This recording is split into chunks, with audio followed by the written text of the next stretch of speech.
Hello students, welcome to my channel commerce and economics classes.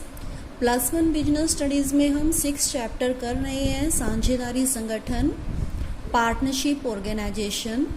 आज हम इसका एक नया टॉपिक करेंगे, रजिस्ट्रेशन ऑफ पार्टनरशिप ऑर्गेनाइजेशन।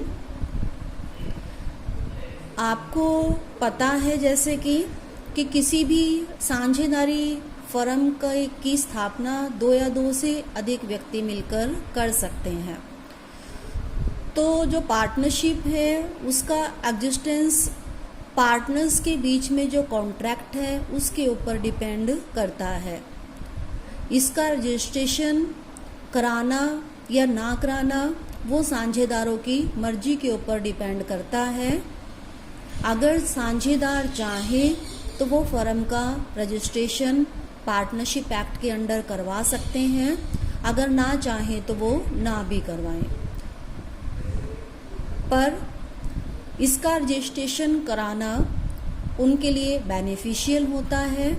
तो सबसे पहले हम इसमें देखेंगे कि अगर साझेदार अपनी फर्म का रजिस्ट्रेशन कराना चाहते हैं तो उसके लिए क्या प्रोसीजर वो फॉलो करेंगे। तो यहाँ पर सबसे पहले हम करेंगे procedure for registration of partnership firm. तो कोई भी फर्म को अगर रजिस्टर करवाना है पार्टनर्स ने, तो उसके लिए गवर्नमेंट ने हर एक स्टेट में रजिस्ट्रार ऑफ फर्म्स अपॉइंट किए गए हैं। तो अगर साझेदार अपनी फर्म का रजिस्ट्रेशन कराना चाहते हैं तो उनको रजिस्ट्रार ऑफ फर्म से एक फॉर्म लेना होगा जो इस चीज़ के लिए बनाया गया है रजिस्ट्रेशन के लिए। वो फॉर्म उनको भरना होगा और उसके साथ जो भी फीस डिसाइड की गई है गवर्नमेंट के द्वारा, वो फीस और वो फॉर्म भरकर दोनों ही रजिस्ट्रार के पास डिपॉजिट कराने होंगे। तो वो जो फॉर्म भरेंगे उस फॉर्म में काफ़ी सारी इन्फॉर्मेशन उनको फिल करनी होती है। तो वो इन्फॉर्मेशन क्या क्या है जो कि फॉर्म में भरी जाएंगी। तो सबसे पहला इसमें आता है name of the firm. Firm का नाम क्या है वो उनको उस फॉर्म में भरना होगा। Head office of the firm, उस फर्म का मुख्य स्थान, हेड ऑफिस कहाँ पर होगा, किस जगह पर होगा स्टेट में, वो उनको उसमें मेंशन करना होगा।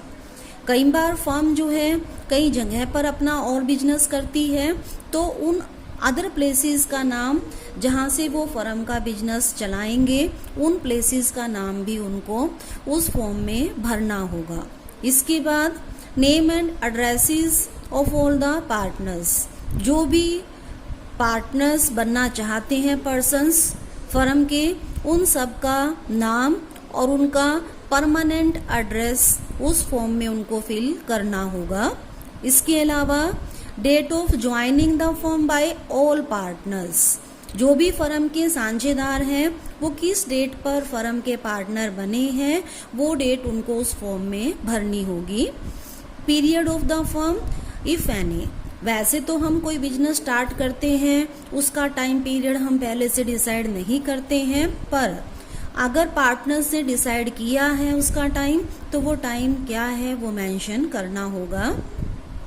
इसके बाद लास्ट में सभी साझेदार जो हैं या उनके रिप्रेजेंटेटिव प्रतिनिधि, बाई चांस कोई पार्टनर ना आ पाए तो उनका रिप्रेजेंटेटिव जो होंगे वो उस फॉर्म पर साइन करने होंगे। तो ये फॉर्म जो है भरकर जो फीस है स्पेसिफाइड उसके साथ फॉर्म के साथ उनको रजिस्ट्रार के पास जमा करानी है। रजिस्ट्रार जो है वो इस फॉर्म के में जो इन्होंने इन्फॉर्मेशन दी है उनको वेरीफाई करेंगे। जब वो इस बात से सेटिस्फाई हो जाएंगे कि जो सारी इन्फॉर्मेशन रजिस्टर में फॉर्म में लिखी गई है, तो वो फॉर्म का रजिस्ट्रेशन कर देंगे। उसके लिए एक अलग से रजिस्टर होता है उनके ऑफिस में जिसको हम कहते हैं फर्मों का रजिस्टर, रजिस्टर ऑफ फर्म्स।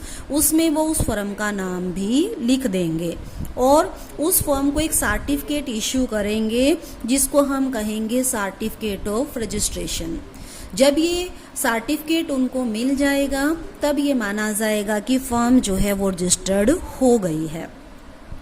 तो अगर हमने अपनी फर्म को रजिस्टर्ड कराया है तो जब भी हम फर्म में कोई चेंजेस करेंगे तो उसकी इन्फॉर्मेशन हमें रजिस्ट्रार को देनी होती है। तो कौन कौन सी ऐसी इन्फॉर्मेशन है जो रजिस्टर्ड फर्म को रजिस्ट्रार के पास जमा करानी होती है, तो ये इन्फॉर्मेशन कौन कौन सी है ये हम यहाँ पर करेंगे। तो सबसे पहला आता है जब फर्म के नाम में या उसका जो मेन बिजनेस है जो वो काम करती है उसमें हम कोई भी चेंज करते हैं तो उसकी इन्फॉर्मेशन हमें रजिस्ट्रार को देनी होगी। इसके अलावा जब पार्टनर्स जो हैं कोई भी पार्टनर अपने नाम में या अपने एड्रेस में चेंज कर लेता है तो उसकी इन्फॉर्मेशन भी उनको रजिस्ट्रार को देनी होगी। इसके अलावा या जब हम फर्म का बिजनेस किसी एक जगह से बंद कर देते हैं और किसी दूसरी जगह पर शुरू करते हैं तो इस बात की इन्फॉर्मेशन भी उनको रजिस्ट्रार के पास देनी होगी कि कहाँ से बिजनेस बंद किया गया है और कहाँ पर उसको शुरू किया गया है। नेक्स्ट इसमें इन्फॉर्मेशन आती है जो रजिस्ट्रार को देनी है उन्होंने, जब भी कोई नया पर्सन फर्म का पार्टनर बनेगा तो उस बात की इन्फॉर्मेशन उनको रजिस्ट्रार को देनी होगी, या किसी पार्टनर की डेथ हो जाती है या कोई भी पार्टनर फर्म को छोड़कर जाता है, रिटायर होता है फर्म से, तो इस बात की इन्फॉर्मेशन भी रजिस्ट्रार को जमा करानी होगी।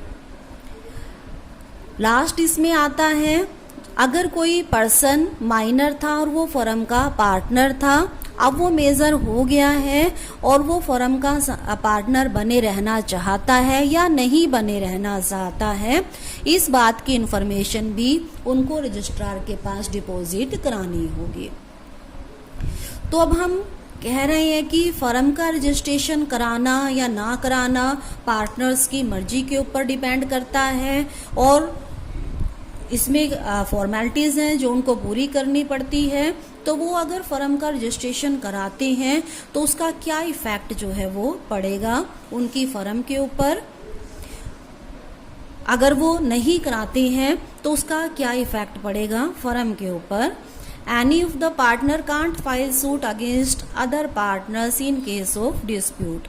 अगर पार्टनर्स के बीच में कोई डिस्प्यूट झगड़ा हो जाता है तो कोई भी पार्टनर किसी दूसरे पार्टनर के खिलाफ कोर्ट में केस नहीं कर पाएगा अगर उन्होंने फर्म का रजिस्ट्रेशन नहीं कराया है तो। इसके अलावा कोई भी पार्टनर जो है फर्म में अपने राइट्स अपने अधिकार पाने के लिए मुकदमा नहीं कर पाएगा अगर वो फर्म का रजिस्ट्रेशन नहीं कराते हैं तो। इसके अलावा फर्म जो है वो भी अपने पार्टनर्स के विरुद्ध मुकदमा नहीं कर पाएगी। लास्ट इसमें आता है फर्म जो है वो थर्ड पार्टी किसी पार्टनर के अलावा जो बाहर की पार्टीज हैं उनके खिलाफ भी फर्म मुकदमा नहीं कर पाएगी अगर फर्म का रजिस्ट्रेशन नहीं हुआ हो तो।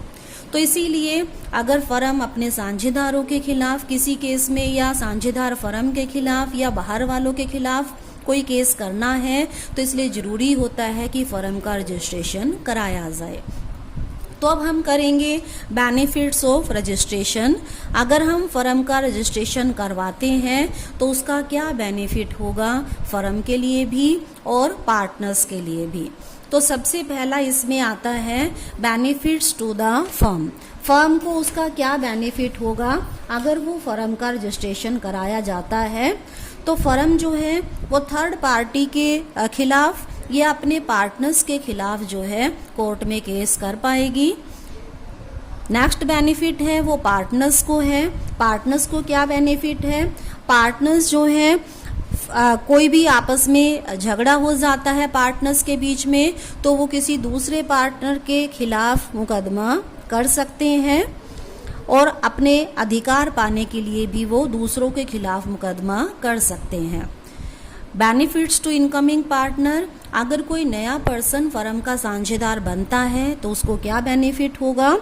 तो नए पार्टनर को अगर वो फर्म का पार्टनर बने रहना चाहता है तो उसको अपने जो भी राइट्स होते हैं वो पाने के लिए वो दूसरे पार्टनर्स के खिलाफ मुकदमा कर सकता है। Now benefits to outgoing partner, जो पार्टनर फर्म को छोड़कर जा रहा है, तो दो सिचुएशन होती है जब वो फर्म को छोड़कर जाते हैं, एक तो डेथ के केस में और दूसरा रिटायरमेंट के केस में। तो अगर किसी पार्टनर की डेथ हो जाती है तो जो उसके लीगल रिप्रेजेंटेटिव होते हैं वो फर्म में उसका हिस्सा पाने के लिए बाकी के साझेदारों के खिलाफ मुकदमा कर सकते हैं, और जिस डेट को उस पार्टनर की डेथ हो गई है उसके बाद के कार्यों के फर्म के एक्टिविटीज़ के लिए उसके रिप्रेजेंटेटिव लायबल नहीं होंगे, उत्तरदायी नहीं होंगे। रिटायरिंग पार्टनर को क्या बेनिफिट होंगे?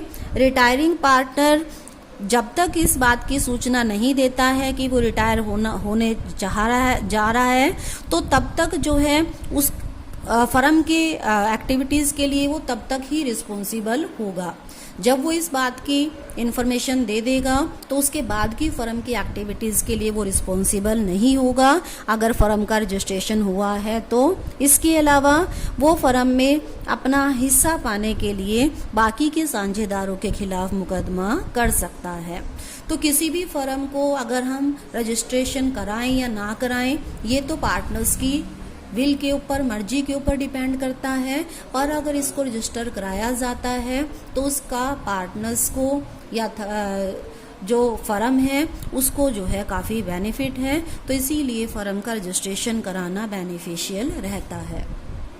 तो अगर आपको ये वीडियो मेरा अच्छा लगता है तो आप मेरे चैनल को सब्सक्राइब कीजिए और बाकी के वीडियोस के लिंक